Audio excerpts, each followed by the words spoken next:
Pois toda a Escritura Sagrada é inspirada por Deus e é útil para ensinar a verdade, condenar o erro, corrigir as faltas e ensinar a maneira certa de viver. Isso para que o servo de Deus esteja completamente preparado e pronto para fazer todo tipo de boas ações.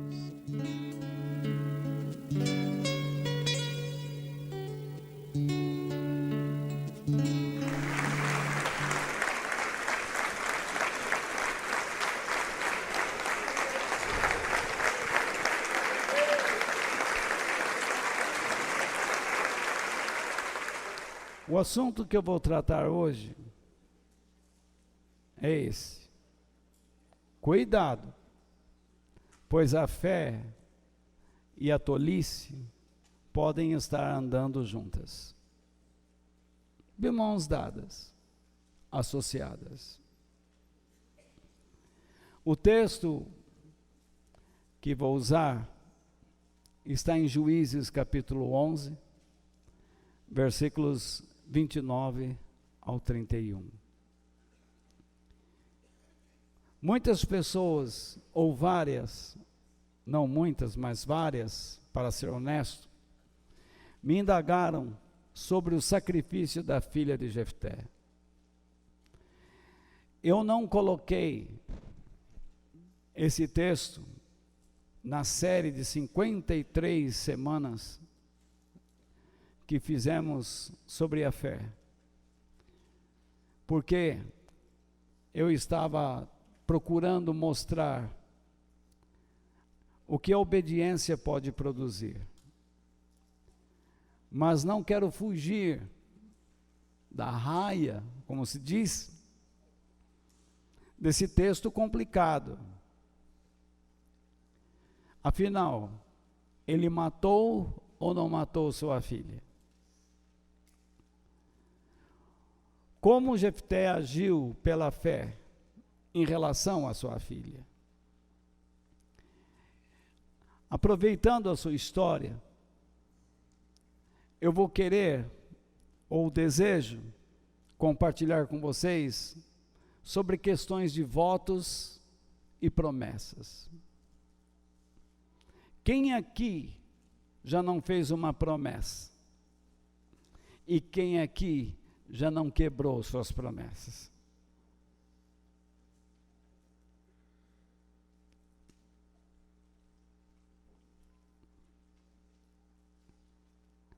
Que tipo de voto ou promessa nós podemos oferecer a Deus? Não estou usando o verbo dever. Eu estou falando podemos.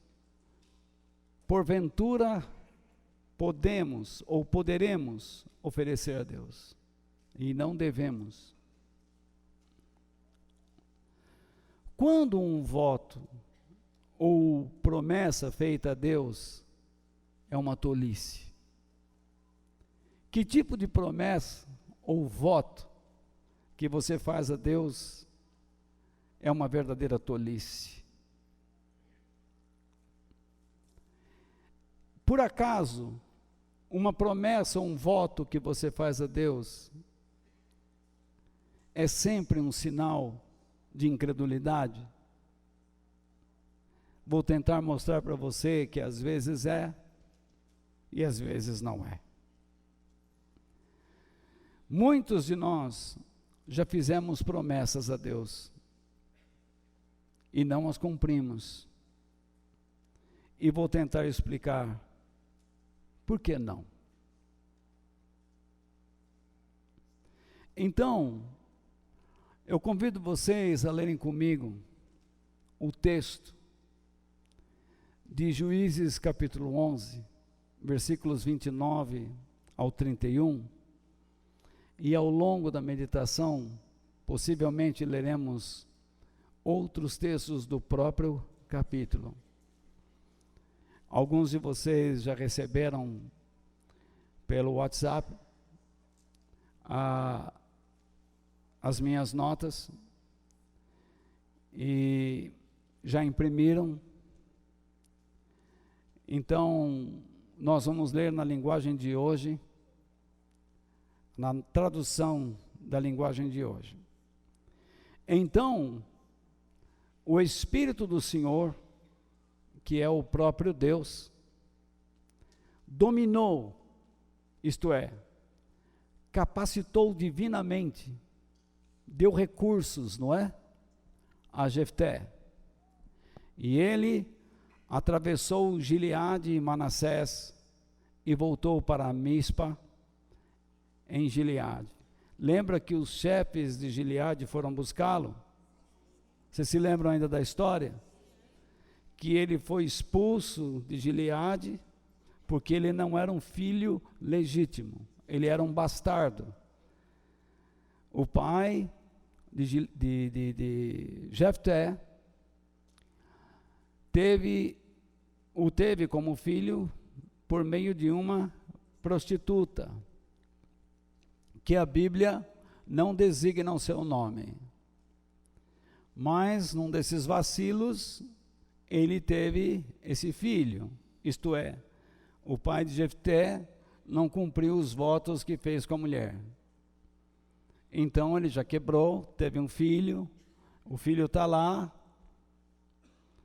o povo de casa, os irmãos disseram não, você não vai participar da herança, e colocaram ele para correr. O próprio povo da região disse, não, nós não queremos você, porque você é uma figura impura, e ele foi embora e foi para Tobi, né? E lá ele se misturou com gente de péssima qualidade, e segundo historiadores, estudiosos, ele se transformou num guerrilheiro. Ele usava táticas de guerrilhas para se abastecer. Atacava caravanas, atacava povos, e não tinha medo de ninguém, porque ele era um soldado corajoso e habilidoso na arte da guerra. E quando estourou a guerra entre os amonitas e Israel, eles foram buscar Jefté. E agora ele volta como líder do exército de Israel para lutar contra aqueles que invadiram seu país. O que não era aceito, agora ele é aceito. Então você vê que Deus o capacitou. A Bíblia é clara. O Espírito Santo de Deus, que é o próprio Deus em espírito, você não o vê, mas ele o capacita para realizar uma tarefa. Quer dizer, Deus já havia dado a Jefté talentos naturais. Você deve ter talentos naturais. Alguns são bons para desenhar, outros são bons para área de direito, pedagogia,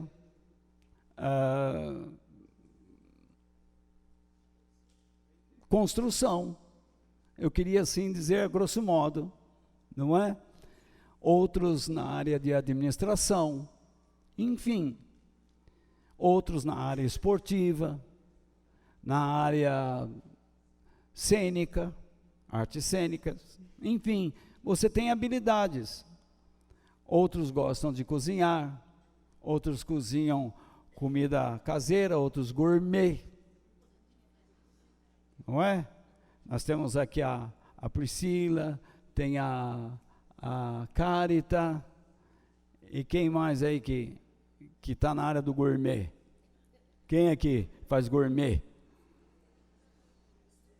faz uns doces que eu não sei como é que vocês fazem isso. Quem? O Tony? O Tony só sabe socar alho na comida. Então, o Tony gosta de cozinha. O Mário gosta de cozinhar. Ele está te cozinhando. Então, veja bem.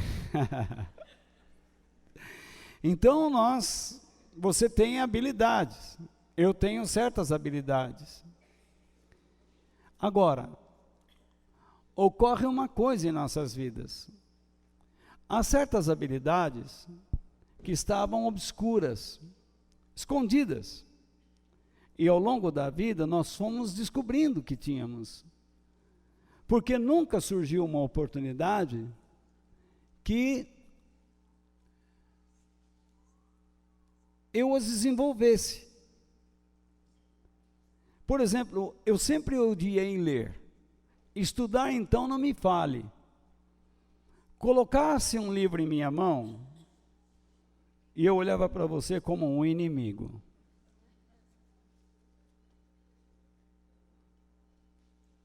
Me chamasse para falar com 2 ou 3 pessoas e eu dizia, você quer acabar comigo.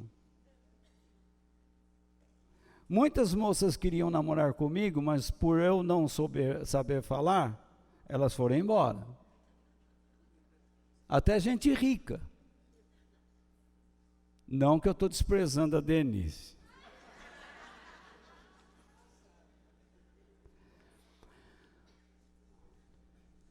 Me achava um camarada introvertido, não tinha muita alegria, tinha problemas de depressão e vivia sempre traumatizado. Gostava de me apegar a alguém que era mais forte emocionalmente ou mentalmente do que eu e ficava usando essa pessoa às vezes como muleta. Mas o Evangelho trouxe uma grande transformação na minha vida. De repente, eu comecei a compartilhar com 2, 3 pessoas e percebi que precisava realmente ler.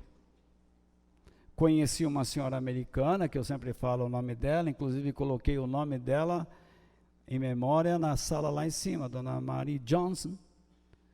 Ela me trancava numa sala cheia de livros, tinha lá 800 mil livros na sala, e ela falava assim, bom, vou escolher um, e você vai ler um capítulo, e daqui 1 hora, 1h30 eu volto, e você vai resumir o que leu.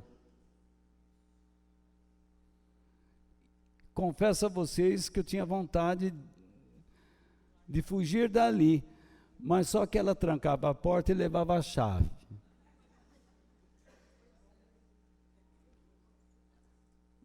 Mas benditas lições foram aquelas que mostraram que eu tinha uma capacidade que, se eu não fosse desafiado, eu nunca teria descoberto que as tinha.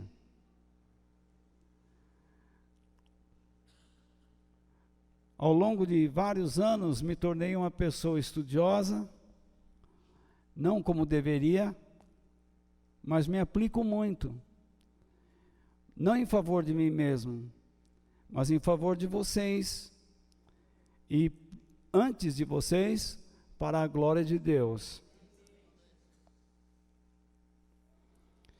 Então, Jefté é um homem preparado, com um talento natural. Agora, você imagine esse homem com os recursos de Deus. Você tem recursos naturais, está trabalhando com eles, costurando, cozinhando. Agora imagine Deus amparando você, ajudando você na sua área. Você é capaz de fazer mais do que imagina. Mas você precisa perceber isso. Porque se você não perceber isso, você apenas vai dizer: puxa, eu não sei, só Deus mesmo para fazer isso. Mas você não viu o trabalho dele. Você viu um resultado, mas você não consegue enxergar uma transformação contínua na sua vida. Você faz o que ele quer, mas ao mesmo tempo você comete tolices por não entender seu caminho. Viu onde nós vamos chegar? Então tem gente que diz assim: dá o passo da fé, fecha os olhos e vai. Fecha os olhos e vai. Deixa os problemas para Jesus, porque Ele vai te dar a benção. Vá atrás. E você vai cair do cavalo. Então, continuando de onde paramos. Dali foi para Amon. E ele então fez o quê? E prometeu, fez um voto. Isto é, uma declaração votiva, um voto ao Senhor, que dizia o seguinte: repare bem que ele usa uma condicional, certo? Ele estabelece um contrato. Ele está dizendo para Deus assim: se fizeres com que eu vença os amonitas, eu queimarei em sacrifício aquele que sair primeiro da minha casa, para me encontrar quando eu voltar da guerra. Eu o oferecerei em sacrifício a ti. Mas ele jamais pensou que iria se encontrar com a sua filha, a única filha. Então, antes que você durma, porque alguns, depois que eu falar bastante, vão dormir. Aí, você deve entender o seguinte. Não, porque eu começo a falar, eu vejo uns dois ou três, fica assim, ó.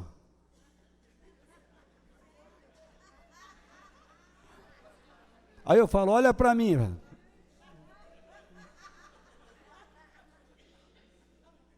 É que nem balão quando já está acabando o breu, né? Então, veja lá.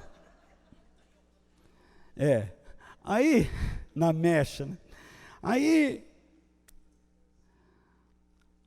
na cultura judaica, todo homem, e principalmente um líder político, ele queria ter descendência, para que seus filhos pudessem continuar o seu governo, a sua atividade.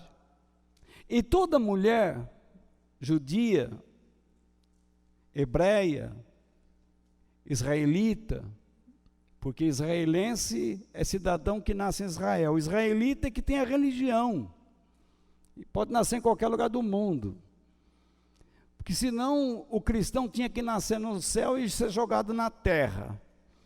Mas nós nascemos na terra e somos cristãos e um dia vamos para o céu. Então veja lá, toda mulher judia, ela queria ter filhos, e não ter filhos era uma maldição, era uma grande tristeza, era questão de lamento. Guarde a ideia. Jefité tinha uma filha. Ela iria dar a descendência ao seu pai. Não fala de mulher aqui. Deve ter morrido ou se apartado, né? Então vamos lá. Você vê aqui que ele faz uma promessa. Então, a primeira coisa que eu quero que vocês guardem no coração é isso. Cuidado com as suas decisões, pois elas podem mudar o seu futuro e o futuro de outras pessoas. Você tem que tomar cuidado com as decisões que você toma. Por isso que eu digo, você brigou em casa, hoje eu não vou na igreja, porque imagine na igreja. O que é que Deus tem a ver com a sua briga? Você não vai, que é justamente para atrapalhar a vida de quem quer ir. Aí a outra pessoa não vai. Isso vai se tornando um hábito.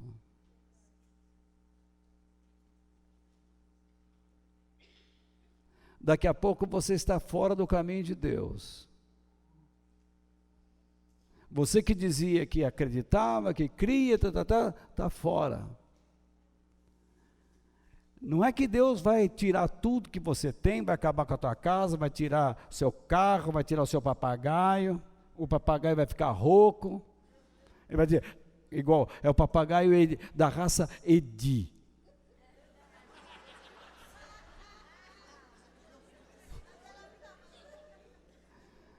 Dá um pé, louro. E ele vai dizer, então, aí, que raça é essa? Só no Brasil, papagaio Edi. Aí, então, eu estava lendo uma revista em inglês que falava numa história trágica. Eu até coloquei aí. Eram 4 amigos, queriam chegar rápido em casa, e um era piloto, tinha um avião, e ele disse, vamos comigo, voem comigo que a gente chega logo. Lógico. Um avião, só que o clima não estava muito bom. E logicamente os 3 ficaram preocupados, dizendo, você está vendo o tempo? Ele disse, estou, mas fica tranquilo, já voei com o tempo assim, não tem problema nenhum. Só que esse piloto, ele não havia feito um treinamento, segundo a revista,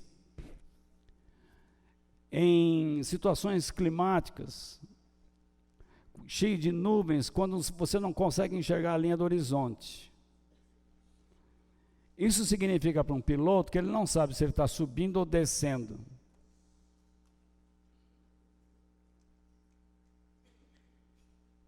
E todo mundo foi na arrogância dele. Porque o que ele está dizendo? Confie em mim. Eu prometo a vocês que nós vamos chegar logo. Resultado, ele recebeu autorização da torre para decolar, mas logo em seguida a torre percebeu que ele estava com problema pelas comunicações. E em vez de ele estar planando, ele embicou. E quando você não está no ar, você não sabe se está de cabeça para baixo, do lado. É que nem bêbado em ladeira, você não sabe se está subindo ou descendo. Então, aí, quando o cara está muito bêbado também, ele não sabe se está namorando com moça feia ou bonita. Para ele é tudo igual. Então, veja só, ele cai de ponta e os 4 morrem numa explosão. Aquilo não precisaria ter acontecido. Se ele não fosse arrogante, se ele não fizesse uma promessa e quisesse sustentar aquilo, a decisão dele mudou o destino de 3 pessoas. Mas vem cá, mudou o destino só de 4 pessoas, inclusive a dele? Não. E a família? E os filhos? Eu não sei se existiam netos, Benjamin Franklin, eu sou um cara que gosto muito de frases. Eu as coleciono. Certa vez disse o seguinte: toma conselhos com o vinho, mas toma decisões com a água. Isto é, você pode ouvir uma porção de coisas. Tem muitas coisas entrando na sua mente agora, para você tomar uma decisão estúpida. Existe muita coisa agora tentando atrapalhar o bom andamento da sua vida. Mas Deus está dizendo, busque a lucidez. Não faça nada apressadamente. Nada fora da sobriedade, do bom senso, calma. A Bíblia diz, em Provérbios 18:12, a pessoa orgulhosa, isto é, aquela que se eleva ou exalta a si mesma, eu sou bom piloto, eu vou em qualquer tempo, está a caminho da desgraça. Mas repare bem, mas a pessoa humilde, ela é o quê? Respeitada, visto como uma pessoa digna de consideração. Está certo que nós, muitas vezes, nos esbarramos com pessoas arrogantes. Você mesmo aqui pode ser tão arrogante para não cantar uma canção a Deus.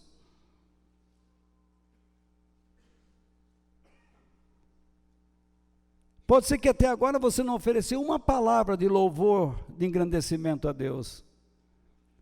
Mas eu entendo a sua arrogância, porque todo arrogante constrói a sua vida sobre a ignorância. E como você não crê em Deus, você tem uma crença, mas você não sabe quem Ele é. Você não tem nada a dizer.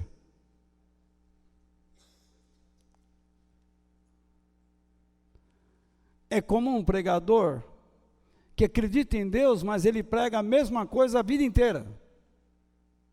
Porque ele não deixou de conhecer aquele que é grande e poderoso. Satanás foi um anjo no céu, um querubim, coberto de fulgor, de esplendor, luminosidade, brilho. Ele conduzia todos os anjos para adorar a Deus.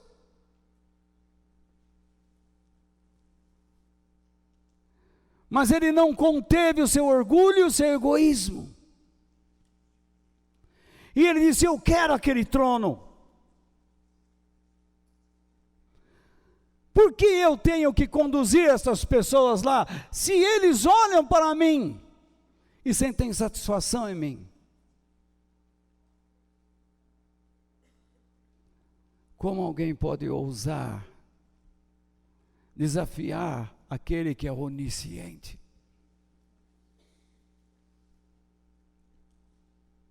Mas Deus, Ele dá tempo à sua criação.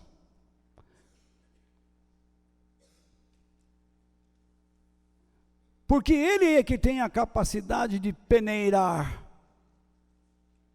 Nós temos a capacidade de alertar, mas Ele é quem condena. Aquele anjo, Lúcifer, condenou a si próprio, e 1/3 de todos os anjos dos céus a se tornarem demônios, porque todos foram lançados para fora da presença de Deus. Que diferença de Jesus, que mesmo sendo humilhado, enquanto na terra nunca se cobriu de luz, mas podia-se ver a glória de Deus na sua vida.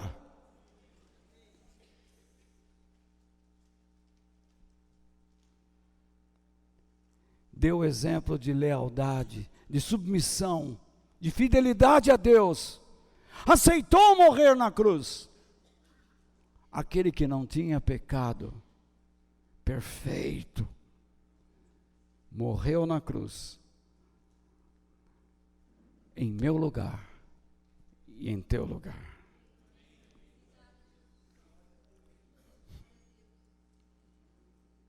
Ele mostrou que vale a pena tomar a decisão correta. Foi honrado por Deus, ressuscitou e está sentado à direita de Deus Pai.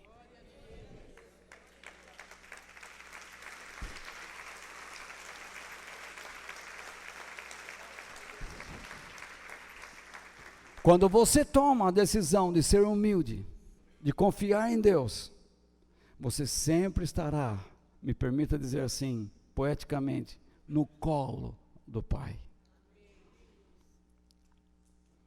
Quando eu tomo decisões erradas, é porque eu estou avaliando apenas o que eu quero, o meu bem-estar, o meu lucro pessoal.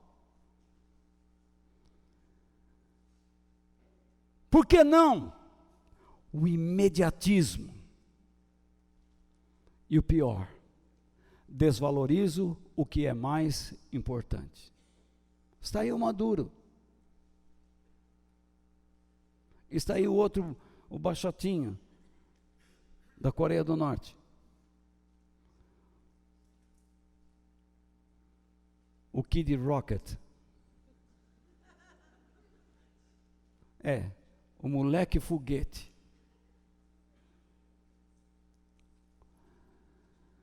Para eles, as pessoas não são importantes. Nem Deus é.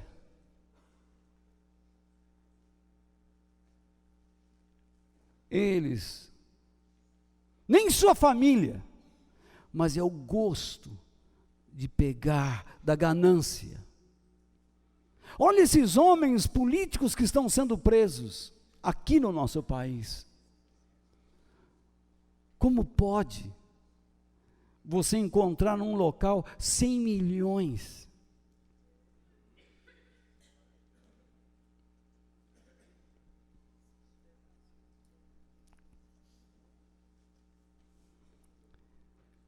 Para eles, para Satanás, para muitos, o mais importante não é Deus, não é o próximo, mas é o seu lucro pessoal, a sua ganância, o seu bem-estar, o imediatismo. Eu quero um Deus que faça tudo o que eu quero já. Por que as igrejas não se chamam Posto Ipiranga?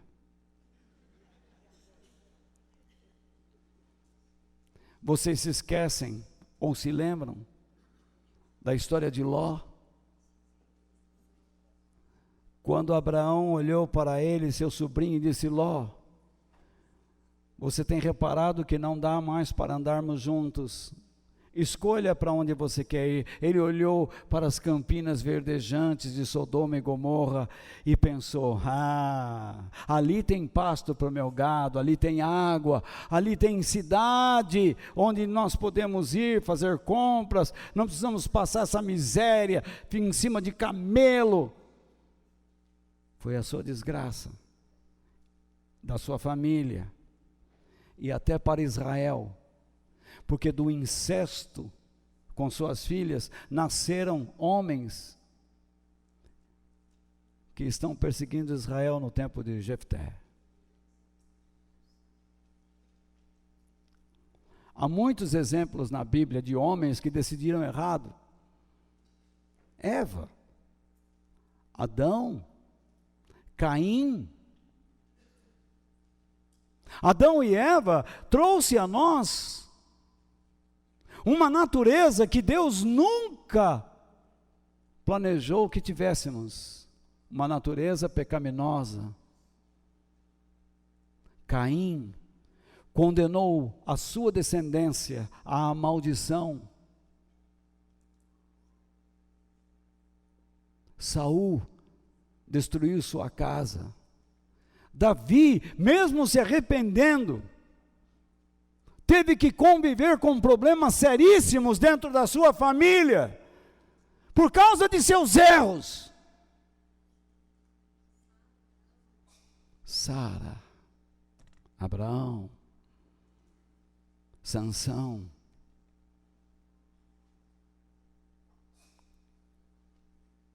e Jefté,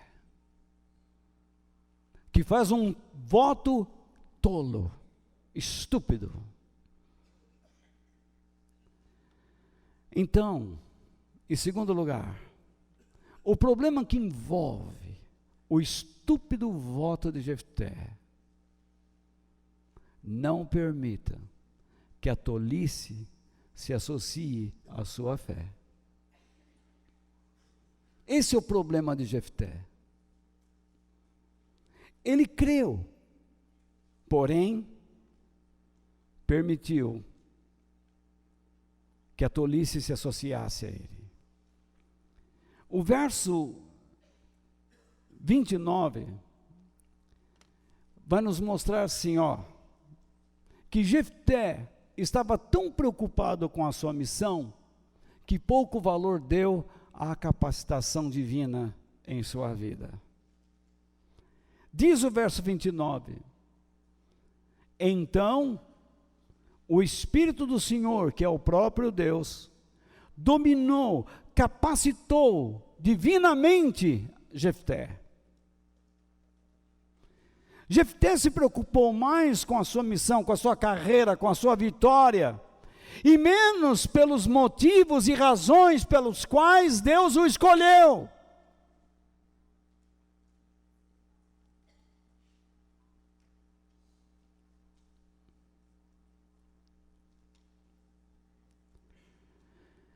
Ele foi capacitado por Deus.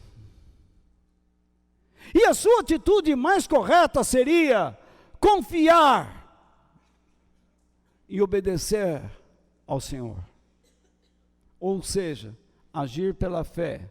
Porque tem gente que pensa que fé é acreditar. Eu fiquei 53 semanas tentando mostrar para você que fé vai além de acreditar. Fé exige lealdade e obediência. Sem isso não existe fé.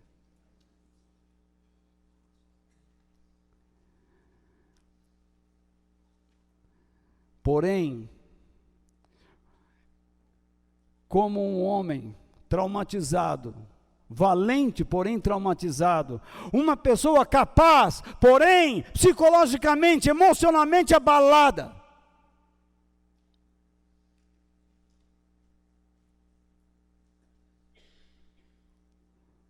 uma pessoa que se julga doente, lá na mente, perfeita, porém encontra motivos para tentar se firmar. Esse tipo de pessoa duvida de tudo. Ele foi incapaz de olhar para o trabalho de Deus na vida dele. E então ele estabelece com Deus uma barganha.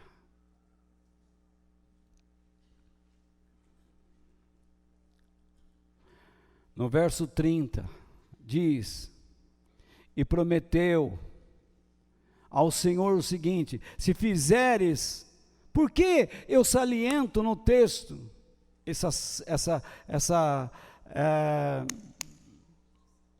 esse destaque é meu,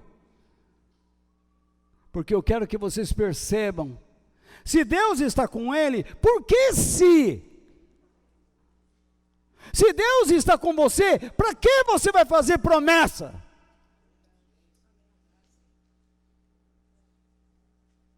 Se você sabe que Deus é poderoso, por que eu tenho que fazer votos?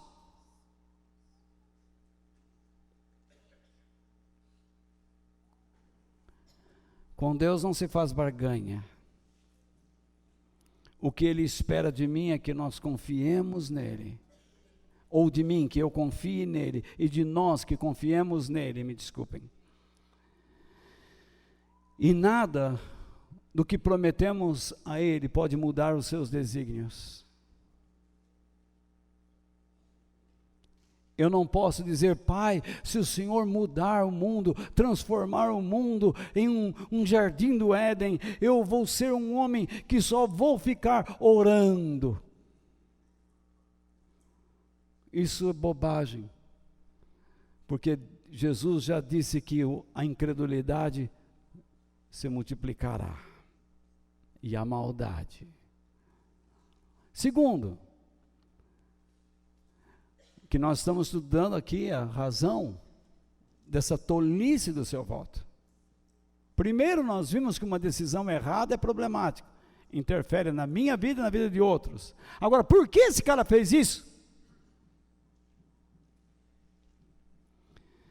Depois da vitória sobre os inimigos, Jefté voltou para a sua casa, e quem ele viu saindo da sua casa ao seu encontro? Versos 34 e 35, vamos ler?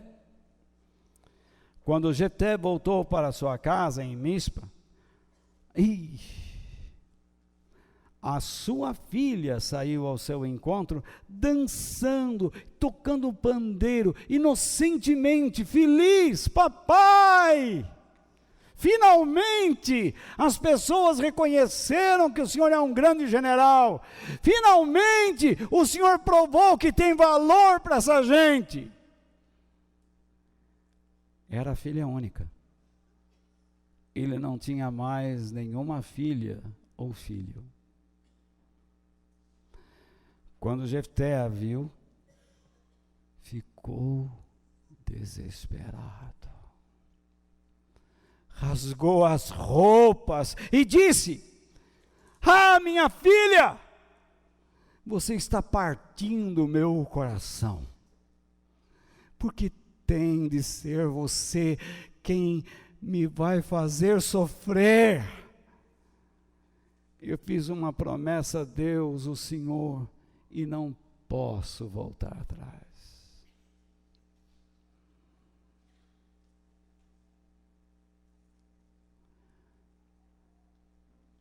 No verso 31, é isso mesmo? Jefté submeteu a sua filha à morte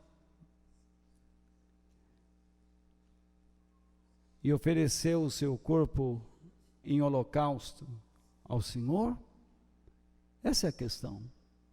Ele fez uma promessa de sacrifício. E eu pergunto, Jefté ofereceu sua filha à morte? Ele matou sua filha para glorificar a Deus? Agora vocês não me respondem. Eu queria saber.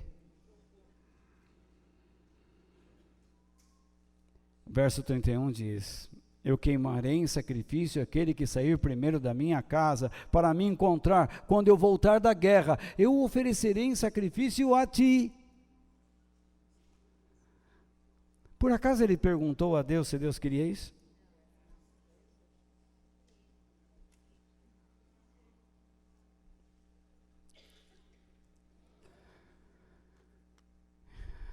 Então, vocês vão entender uma coisa quando eu falo a vocês. Todas as versões da Bíblia têm erros de tradução, mas nunca de interpretação.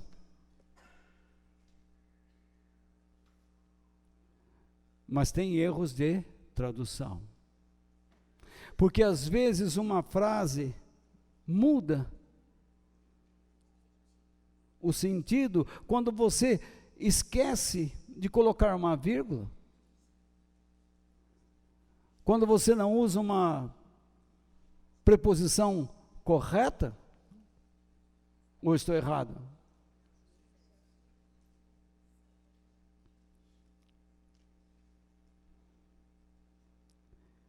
Muitas vezes, vou explicar de novo. Para facilitar o nosso entendimento, a tradução da Bíblia tem sido feita de dois modos: formal e dinâmico. O modo formal mantém aquela linguagem shakespeariana, quando diz: amem uns aos outros com entranháveis, isso é, de modo que os intestinos se abalem com afetos de misericórdia, porque é isso que Paulo falava. Na época de Paulo, os intestinos eram a sede das emoções. Quem aqui nunca sentiu um frio na barriga? Eu agora sinto frio nos intestinos mesmo, porque estômago não tenho mais. Então veja só, imagine você conhecendo uma moça, você é rapaz, olhando para ela e diz assim: te acho tão bonita, e olha, falo com toda a emoção dos meus intestinos.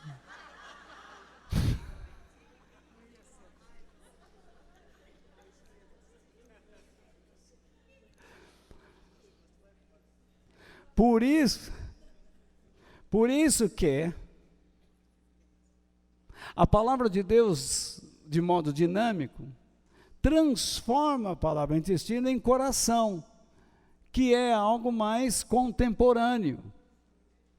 Daqui a um tempo, pode ser que alguém lance uma outra versão alterando isso.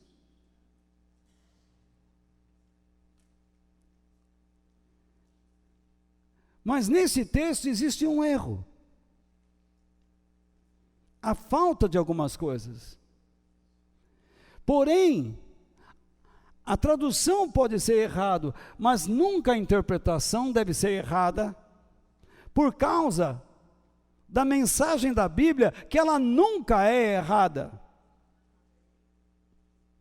Você não pode pegar um versículo da Bíblia e dizer: aqui está toda a verdade. Não, você tem que ir em muitos lugares, porque a Bíblia interpreta a si mesma. Por isso é que Deus levanta homens para estudar a Bíblia. É aqui que entra a validade dos acadêmicos, que nós podemos nos aproveitar de pessoas que estudaram por anos e nos ensinam a enxergar o que não enxergaríamos devido à nossa deficiência educacional ou bíblica. Precisamos de professores. No caso aqui, eu estou agindo como um professor. Eu, sendo aluno de Cristo, todos nós, estou compartilhando, tentando fortalecer a sua fé, para que você nunca decaia da grandeza de Deus, se afaste dele. Então, há duas maneiras de traduzir e interpretar o texto original hebraico do versículo 31, no qual Jefté faz o voto ao Senhor. O primeiro: eu queimarei em sacrifício aquele que sair primeiro da minha casa, para me encontrar quando eu voltar da guerra, eu oferecerei em sacrifício. Isso é a ideia que nós temos, e que muitas versões da Bíblia trazem. Se você ler esse texto assim, como está, você diz: ele matou a filha. Aí você entra num drama. Como é que Deus diz isso? Se na outra parte ele fala para não fazer.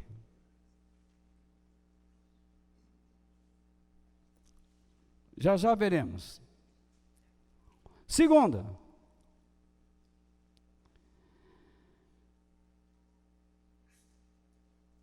eu já nem sei onde eu estou aqui mais. Então essa é a versão que os estudiosos, as pessoas letradas no hebraico, inclusive judeus e não judeus,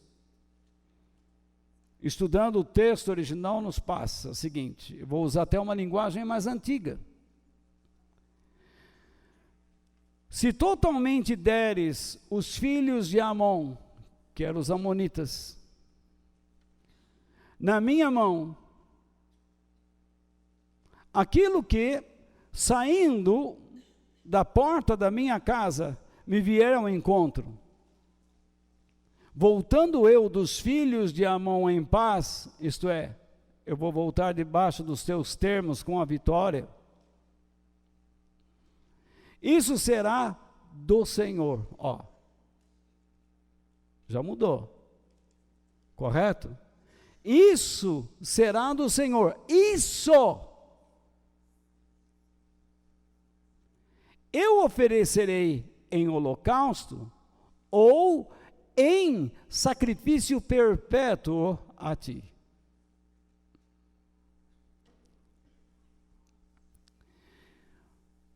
Esta é a segunda interpretação. Vocês estão entendendo aí? Eu só estou pregando isso aqui hoje porque vocês pediram, não todos. E eu tive que ter coragem. Pedir a Deus coragem para falar sobre isso, porque vocês não vão ouvir isso em lugar nenhum. Nem em seminário, porque a turma foge disso. Mas eu quero provar a vocês que Deus não se contradiz.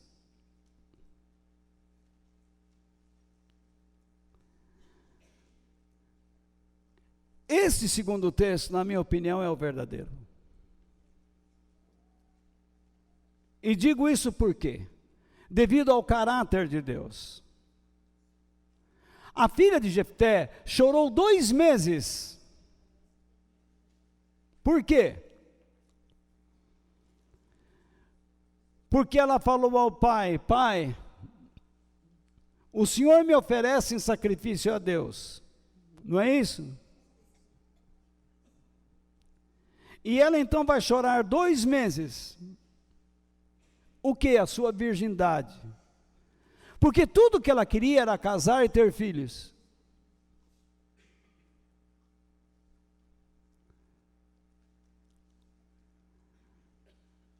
E agora ela está sendo sacrificada, o seu futuro está sendo sacrificado para que ela pudesse servir a Deus na casa dele, no tabernáculo.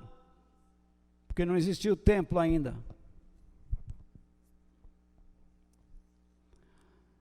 Porque eu penso, e eu creio, que Deus não aceita a morte de uma pessoa. Primeiro porque Deus detesta e proibia o sacrifício humano, como outras práticas. Basta você ler Deuteronômio 18, versículos 9 ao... Quer ler? Ou não? Está disposto aí ou não? Amanhã a gente sai daqui. Deuteronômio 18. Versículo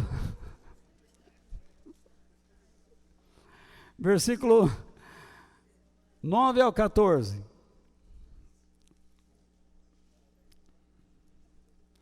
Quando o povo de Deus estava tomando posse da terra, Moisés deu a seguinte ordem em nome de Deus. Estão aí? Que isso não deve estar na cultura do povo de Deus, inclusive a nossa. Quando vocês acharam? Quando vocês tomarem posse da terra que o Senhor, nosso Deus, está dando a vocês, não imitem os costumes nojentos dos povos de lá. Não ofereçam o quê? Os seus filhos em sacrifício, queimando-os no altar.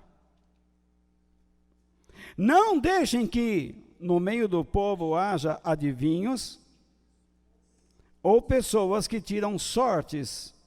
Não tolerem feiticeiros, pessoas que fazem uso de drogas.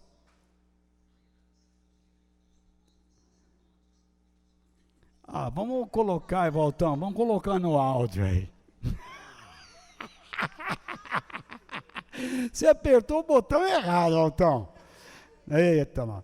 Então vamos lá. Nem quem faz despachos. Você gosta de um trabalhinho? Nem os que invocam espíritos dos mortos. Há pessoas que dizem que comunicam com os mortos, mas a Bíblia diz que os mortos são incomunicáveis.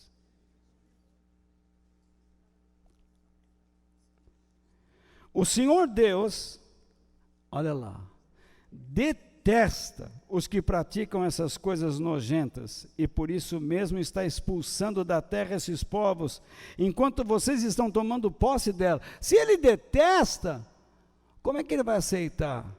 Então ele não tem caráter. Que Deus que eu sirvo? Um mentiroso? Não. Eu sirvo ao Pai da verdade, ao único Deus, porque toda essa ideia de outros deuses não passa de imaginação humana e mentiras.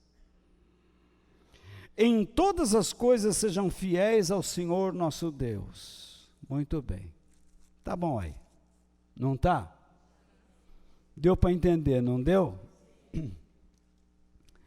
Então veja lá. Existem outras referências que eu coloquei nas minhas notas, depois se você quiser você pode ler.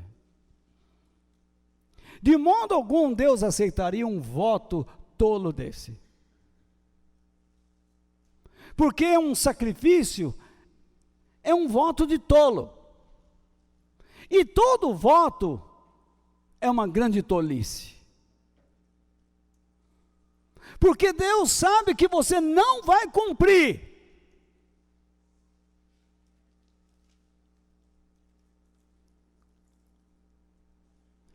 Inclusive,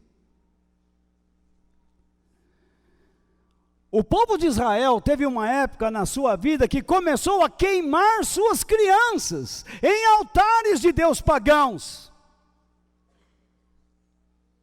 E quem estudou a história geral sabe que os assírios invadiram Israel, dominando este país, e fez questão de se misturar, ter relações sexuais com as mulheres israelitas para nascerem crianças mestiças. Que gerou o quê? Os samaritanos. Viu a mulher samaritana? Os judeus não se davam com os samaritanos. Por quê? Porque eles descendiam da mistura dos judeus com o povo assírio.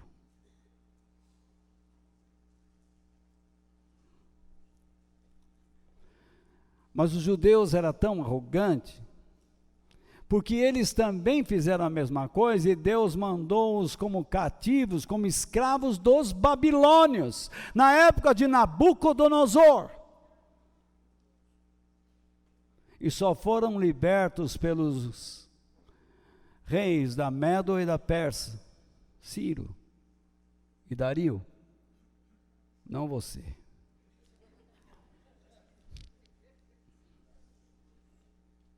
Muito bem. Agora, por que Deus não aceita o sacrifício de um humano, mas aceita de um boi, de uma ovelha, de uma pomba? Desde que não haja doença nesses animais e nenhuma mancha. Porque esses animais são inocentes. Eles são conduzidos ao matadouro com toda a inocência. Não existe neles pecado. Mas eles recebem o pecado e morrem no lugar de alguém. Então esses sacrifícios representavam o que no passado? A morte de Jesus por você e por mim. Jesus não tinha pecado. E nós o conduzimos para receber nossos pecados, mas Deus o conduziu à cruz. Eu estou cansado de ouvir pregações que dizem assim, o diabo levou Jesus para a cruz. Não, não foi o diabo, foi Deus.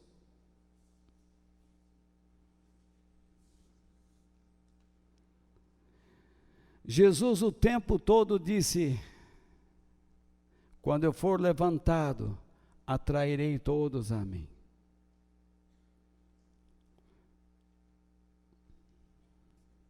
Assim como Moisés levantou a serpente no deserto, importa que o Filho do Homem seja levantado, para que todo aquele que nele crê não pereça, mas tenha a vida eterna.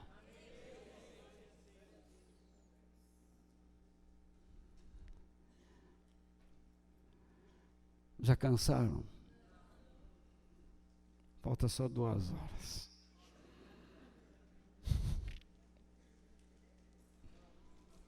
Vocês pediram.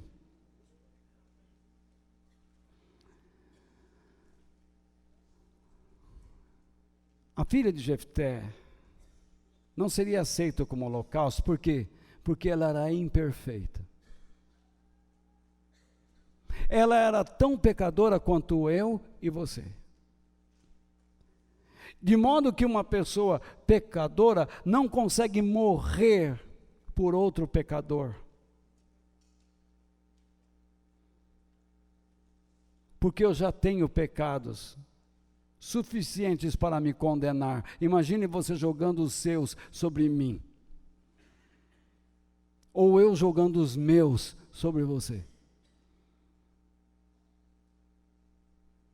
Seria um ato de hipocrisia. E mesmo quando ela soube que o pai havia feito a promessa de sacrificá-la, o que ela fez? Foi lamentar. Mas uma ovelha vai para o matadouro em silêncio, como Jesus foi para a cruz, obedientemente. Você nunca viu uma ovelha, não quer.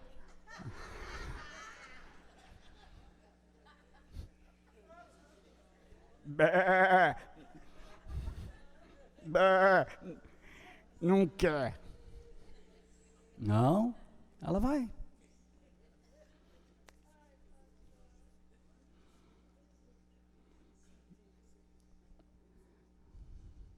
A morte de um ser humano não representa a morte de Jesus. Por isso que Deus não aceita isso.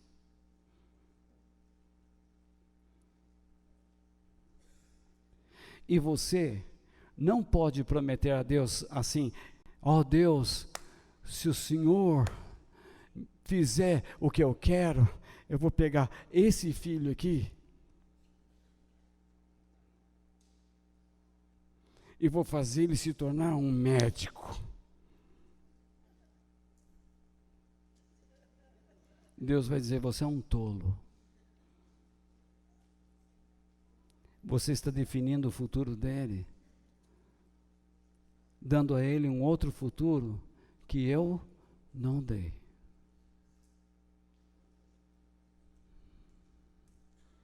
Você oferece um sacrifício de tolo. Seria melhor você prometer a mim que se esforçaria para ser um bom pai. Aí deixaria de ser um sacrifício de tolo. Está entendendo? Primeiro, Jesus não pode ser comparado a um sacrifício humano qualquer, porque ele é perfeito e o ser humano é imperfeito. A filha de Jefté não deu propriamente a sua vida como Jesus deu. Por quê? No sacrifício de Jesus, existe em João capítulo 10, verso 18, eu até vou ler aqui. Está escrito o seguinte, versículo 17 diz: o Pai me ama, porque eu dou a minha vida para recebê-la outra vez. Não é um ser humano que está empurrando Jesus para a cruz, mas é Deus que lhe falou o que tinha que fazer, e ele está obedecendo, e é ele quem dá. Não é um ser humano que está prometendo: olha, eu escolhi um tal de Jesus aí que vai aliviar a barra de vocês. Não, foi o próprio Deus e a decisão dele. Ele diz: eu dou a minha vida. E depois está escrito agora que é importante: ninguém tira a minha vida de mim. Ninguém tira. Mas eu a dou por minha própria conta. Isso é profundo. Por minha própria vontade. Então ele diz: tenho o direito de dá-la, a vida, né?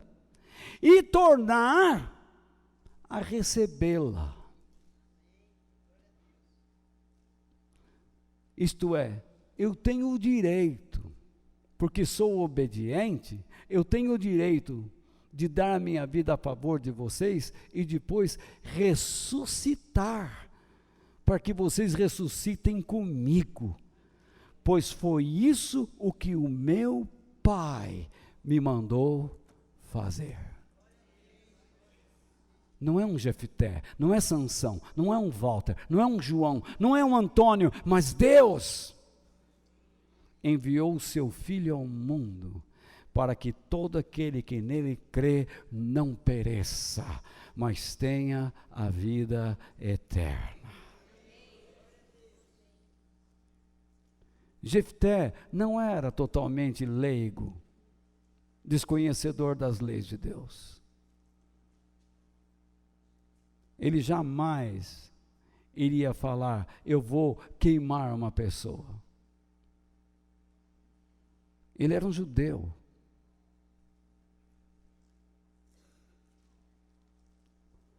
E na cultura judaica daquela época,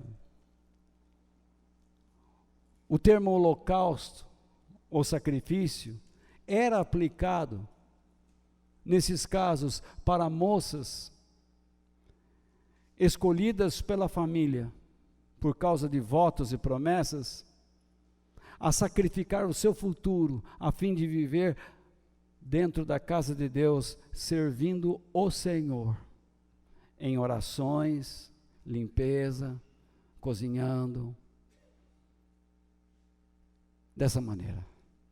E foi isso que ela fez. Deu para entender? Você não serve a um Deus sem caráter. Então entenda, muitas traduções podem estar erradas, mas nunca uma interpretação e a mensagem da Bíblia estarão erradas. É muito difícil você escolher uma palavra, principalmente no idioma grego, que eu estudei. Uma palavra tem muitas outras, e você tem que escolher uma que se aproxima da ideia, e de repente você escolhe uma que fica meio um tanto distante. Por isso que você tem que ter olhos de águia. Você tem que ler um texto já sabendo o que o outro diz, para não incorrer em erro. Por isso que Deus manda que nós leiamos a Bíblia, mas como o povo não lê, escuta qualquer um falando um inconsequente e aceita. Então você vê crente aí bebendo óleo que significa o Espírito, e depois se esvaziando do Espírito nas latrinas. Enfim, Jefté cumpriu seu voto ao Senhor e sacrifica sua filha o quê? A castidade, para o serviço da casa de Deus. Versículos 39 ao 40 diz: depois dos 2 meses ela voltou para o pai, e ele fez o que havia prometido a Deus. Assim, isto é, ao longo da sua vida, ela morreu virgem, isto é, ela nunca chegou a se casar.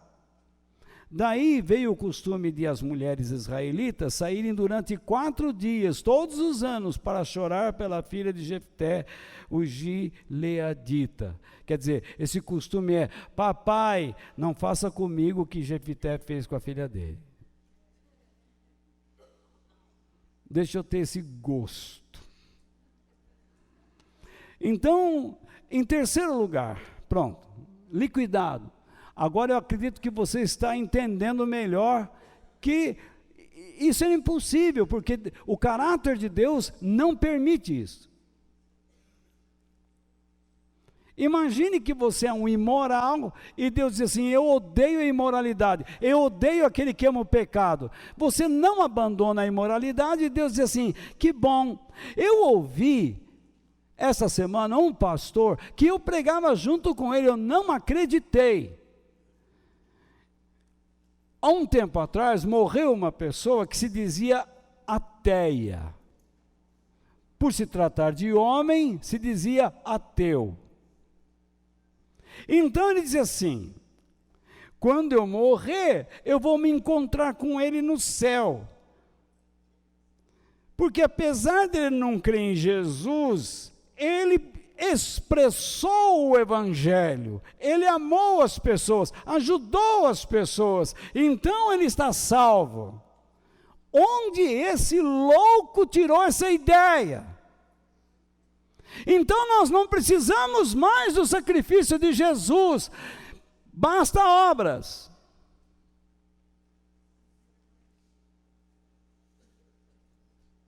Você percebe? Um homem acadêmico, conhece o grego e o hebraico, conhece a Bíblia de capa a capa, mas quando começa a ler a Bíblia para justificar erros seus e de sua família, ele começa então a derrapar. E nas suas derrapadas ele começa a justificá-las. E isso não tem mais fim. Por isso que Deus diz lá nos 10 mandamentos: não mentirás. Não diga mentira para os outros e nem para si mesmo. Se você é um inconsequente, se você não ama a Deus e não ama a igreja, não adianta você aparecer aqui de vez em quando. É melhor você dizer logo: eu não levo as coisas a sério. E pare de mentir. Não faça Deus de tolo, como você é.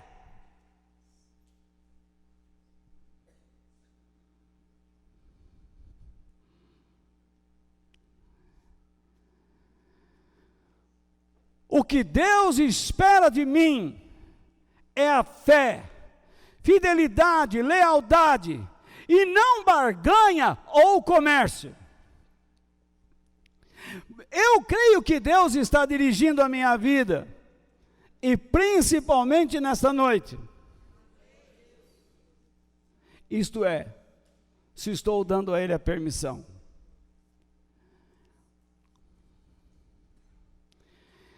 E se eu faço uma promessa a Deus, isso é produto da minha fé, do meu profundo relacionamento com Ele, ou da minha ignorância bíblica? Se eu sei que Deus está dirigindo a minha vida, por que eu tenho que prometer?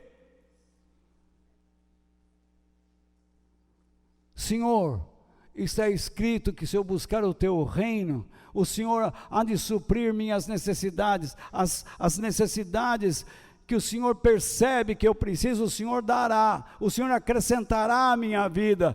Ah, Deus, se o Senhor acrescentar à minha vida alguma coisinha a mais, então, barganha.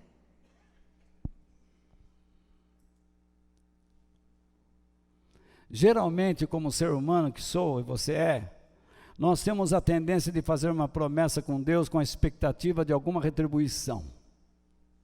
Sempre queremos algo em troca. Então isso deixa de ser uma devoção, deixa de ser uma amizade para ser o quê? Uma relação comercial. Toma chocolate, paga o que deve. Lembra da música? Toma chocolate, paga o que deve.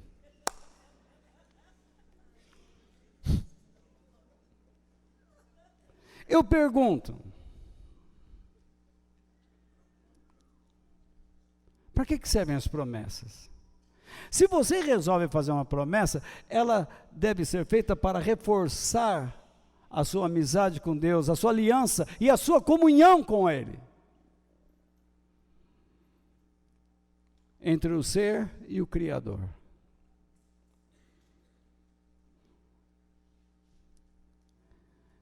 Veja lá, eu não negocio minha amizade com você, e nem você comigo. Imagine assim, eu diria, Jorge, eu gostaria de ser seu amigo, mas para que essa amizade se firme e continue, você poderia se encontrar comigo todas as quintas-feiras, às 19h30 ou 20 horas, para que nós pudéssemos conversar um com o outro, e então você depositaria na minha conta uma determinada quantia em dinheiro, porque eu estou precisando. Eu pergunto, isso é amizade? Mas é isso que muitos estão fazendo nas igrejas agora.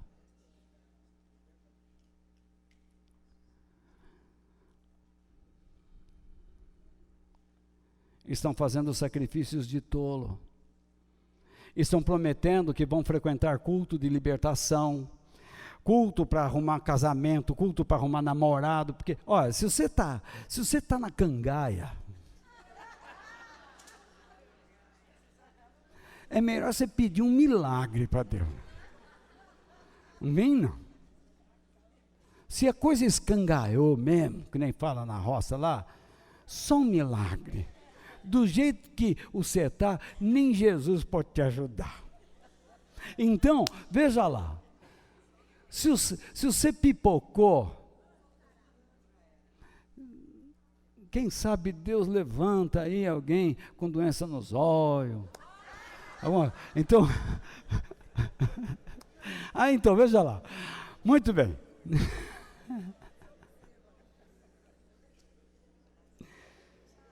Tem certas coisas que eu não deveria falar. Bom, mas veja bem. Pessoa fala assim, eu prometo, Senhor, que se o Senhor me der isso, eu vou 30 quintas-feiras seguidas na igreja. Eu vou 200 domingos na igreja. Já viu gente fazendo isso? Os pastores falam assim, se você vier 9 dias seguidos na igreja, Deus vai dar o que você quer. Promessa. Faça esse voto. E você faz.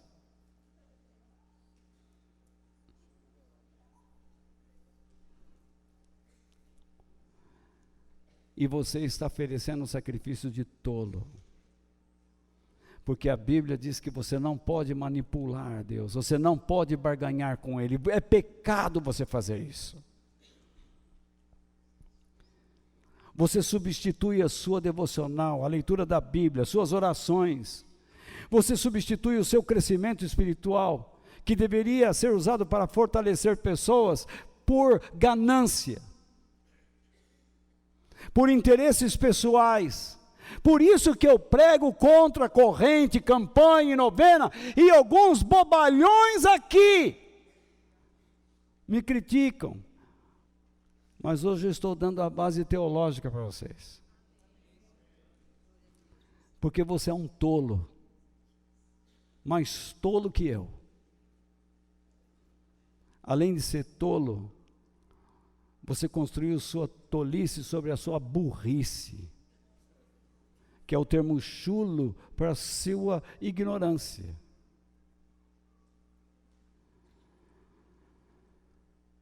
A sabedoria divina nos diz o seguinte, no livro de Eclesiastes, capítulo 5, versículos 1 e 2. Quando você entrar no templo de Deus, abra bem o quê? Os ouvidos. E depois, e feche bem a boca.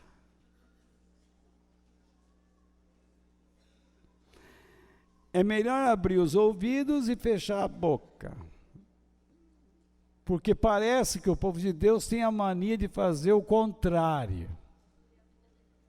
Abre a boca e fecha os ouvidos. Não seja tolo. Grifei, salientei, mostrei, exagerei. Se você achou, não achei. Não seja tolo, a ponto de pensar que fazer promessas apressadas, isto é, tolas, arrogantes, simplórias, estúpidas, a Deus não é pecado.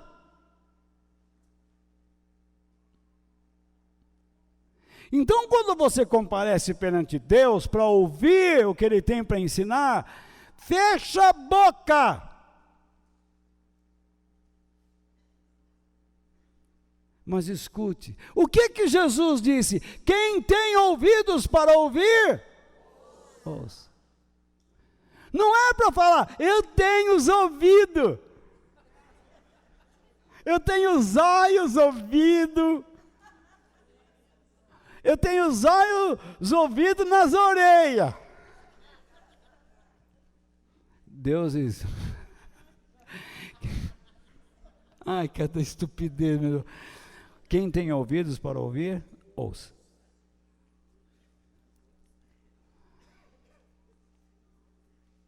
Faltou um pedaço, né? Acho que eu não coloquei. O que eu fiz aqui? Muito bem, quem está com a folha aí no celular vai saber. Então, veja bem.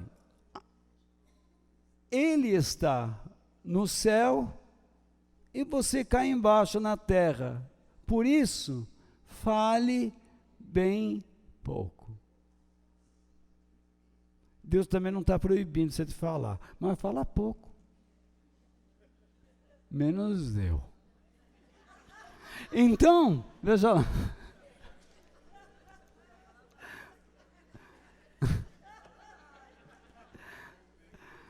Muito bem.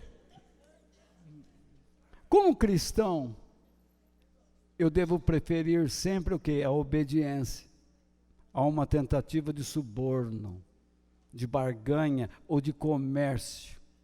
Porque Deus anseia que eu demonstre o quê? Fé e obediência, em vez de tolice. Correto? Não, está certo, né?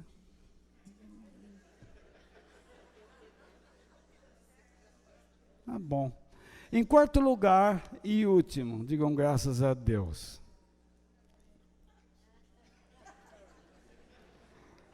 Escutem e não falem. Então,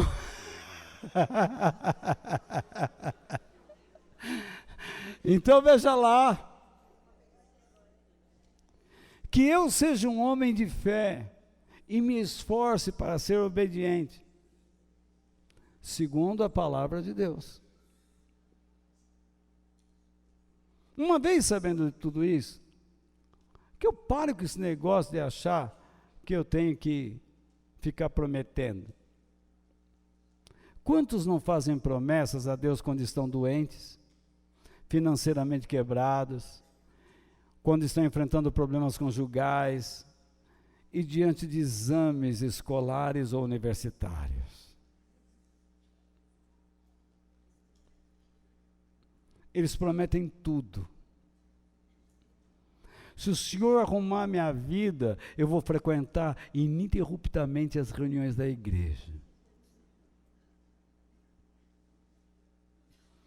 Outros dizem assim: Senhor, eu sei que eu estou te roubando, mas eu vou ser um dizimista e vou dar minhas ofertas direitinho.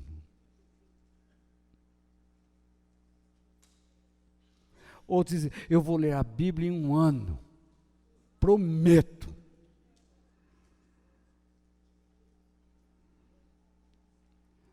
Eu vou ajudar os necessitados da igreja.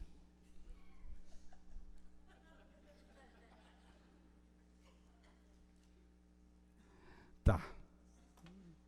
Aí você vê um domingo de sol. Tarirará, taratata, e o barquinho a navegar. Mas aí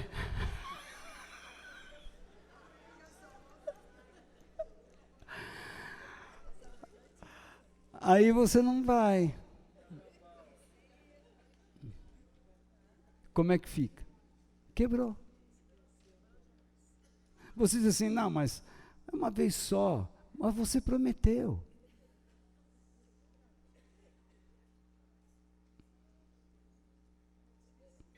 Você diz: eu vou ser dizimista, ofertante. Deus diz: é?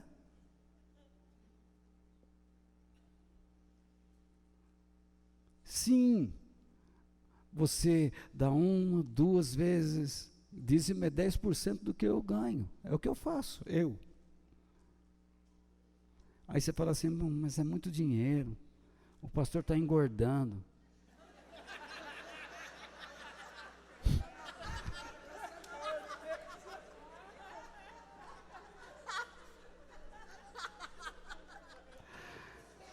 Onde?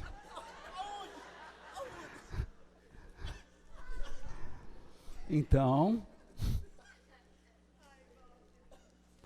ele vai ficar rico?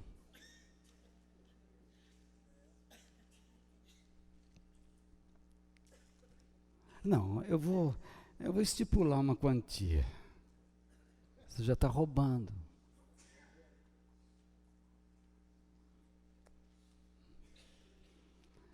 Aí você fala assim: esse mês aqui eu precisava comprar um negócio. Deus entende, é para a família.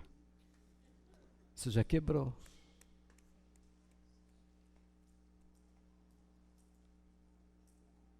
Você já está pecando. Você estipular o que é dízimo e não dar o que é o dízimo, você já está pecando.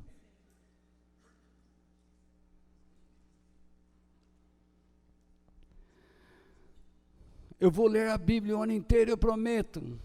Mentira. Hoje eu não sei, não deu, mas amanhã eu vou ler. Aí passa amanhã, depois o ano que vem eu pego essa parte. Não vai pegar. Eu vou ajudar um necessitado. Você começa: vem aqui, vamos lá. Mas todo mundo, você parece abelha. Todo mundo quer chupar o meu mel.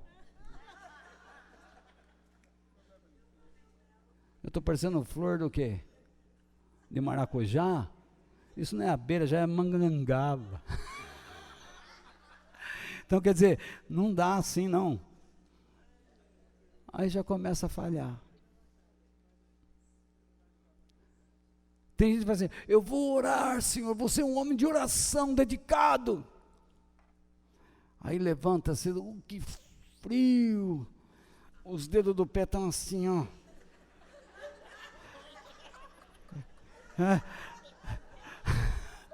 Aí eu vou orar na cama deitado.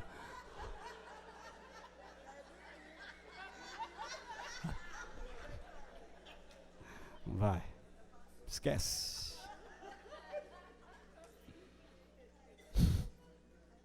Sacrifício de tolo.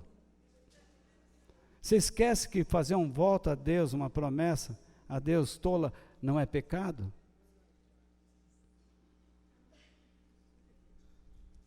Eu conheci pastores que disseram: se o Senhor fizer a minha igreja crescer, eu vou me tornar um homem estudioso da palavra de Deus, eu vou ser plenamente dedicado a Ti. A maioria que falou comigo dessa maneira, não está nem nos caminhos de Deus hoje. E outros, a igreja continuou pequena, e eles ficam frustrados, achando que Deus não foi justo. Eu devo entender que o meu coração e o teu, nós temos corações maus, e extremamente ganancioso.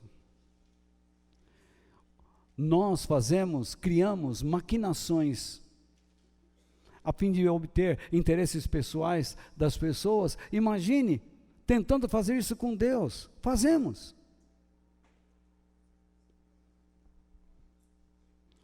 É o culto da vassoura, é o culto do desodorante, da toalha, da chave, do martelo, da meia de lã, para você não levantar de manhã, ficar assim. São artimanhas, maquinações.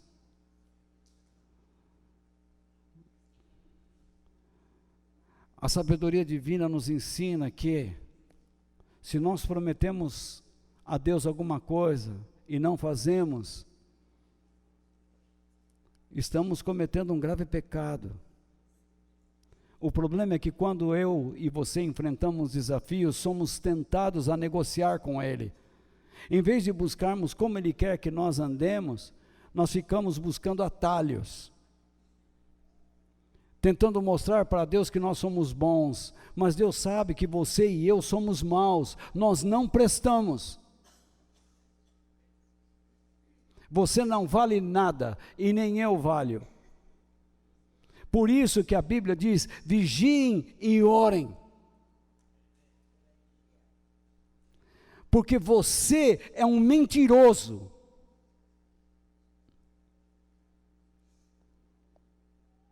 Você é um pobre coitado que merece o inferno. Porém, eu tive misericórdia da sua vida e dei a você meu filho, Walter.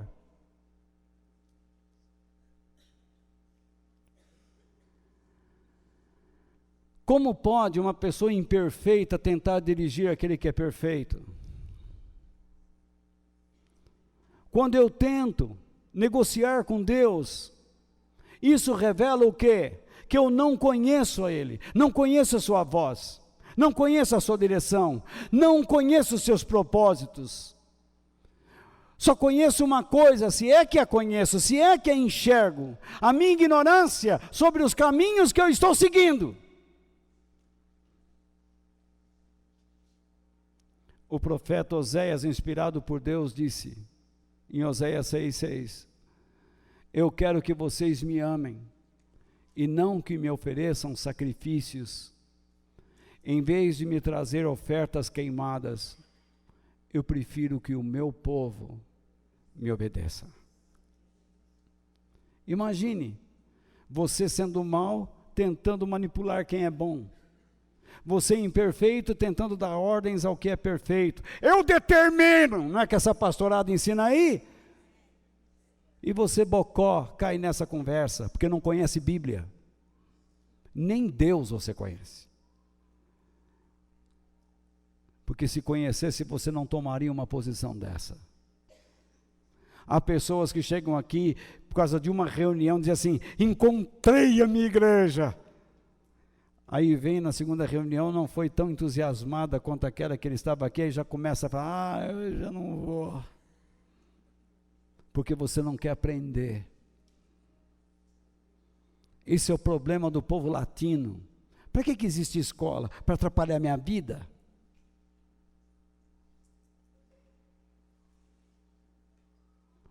Para que existe igreja? Para tirar o meu domingo? Não, é para você sacrificar algo por livre e espontânea vontade e não por promessa. Se eu quiser fazer uma promessa a Deus, que eu faça para fortalecer a minha amizade com Ele e nunca para os meus benefícios pessoais. Ó Senhor, eu quero que Tu faças isso na minha vida, então eu serei isso. Para! Senhor, eu não peço nada.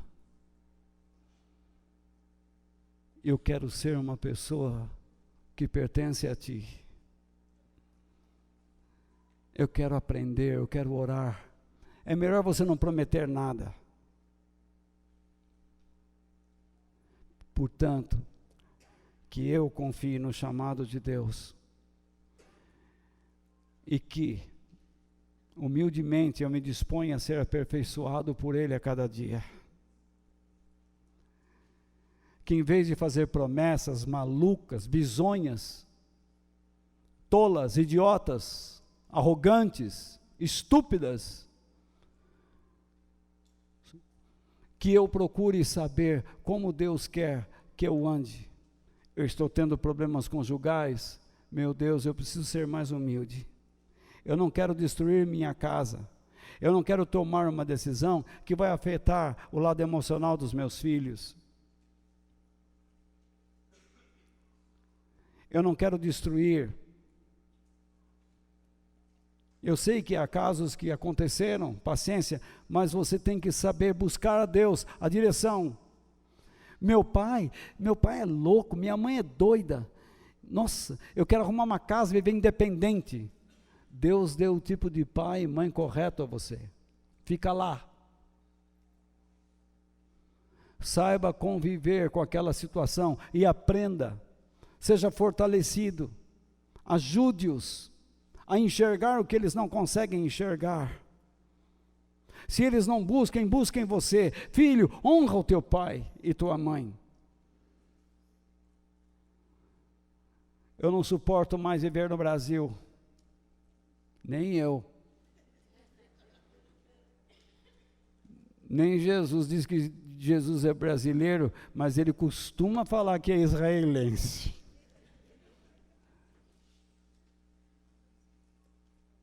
Não tem jeito. Deus nos fez nascer aqui. Deus tem uma missão para a gente aqui. Eu mesmo tive inúmeras oportunidades até pouco tempo. Já velho, vem embora. Não. A minha missão, a missão de Jesus na minha vida é aqui. Se vai ser até o fim da minha vida, que não deve estar muito longe, é continuar no meio de vocês, compartilhando o que Deus tem me ensinado. Portanto, que eu saiba que o meu futuro é construído por minhas decisões diárias. E cada decisão influencia outras pessoas e o meu destino.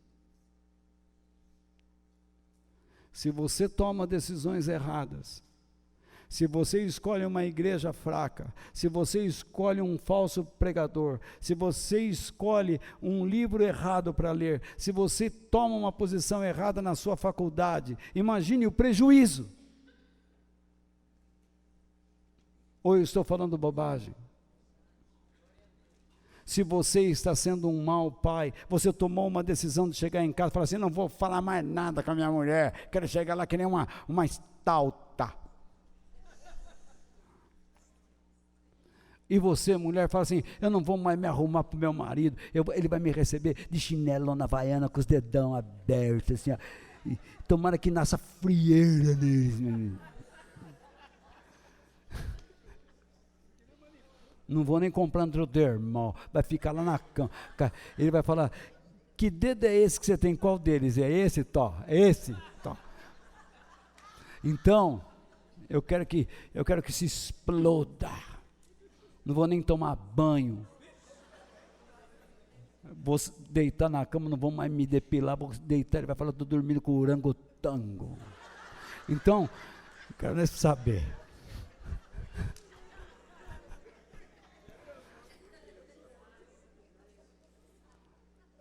Então, eu não vou, sabe, por amor aos seus filhos, aprenda a ter bons modos.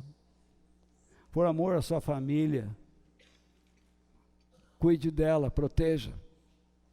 Por amor à sua igreja, ame a sua igreja. Ame os seus filhos. Não seja um mau exemplo para eles. Permita que eles vejam em você um homem e uma mulher de Deus. Não queime o seu filho. Não dê a eles um futuro que Deus não estabeleceu. Dê a eles algo que vem da eternidade, ensine-os a buscar. Por isso que a palavra de Deus diz, ame o Senhor de todo o teu coração. E ame ao teu próximo como a ti mesmo. Eu espero que Deus tenha usado a minha vida nesta noite para mostrar a vocês lições preciosas de vida e também doutrinárias. Que Deus nos abençoe grandemente. Quem no céu tenho eu além de ti e na terra em quem tenho mais prazer. Não há outro Deus semelhante a ti, Senhor. És a minha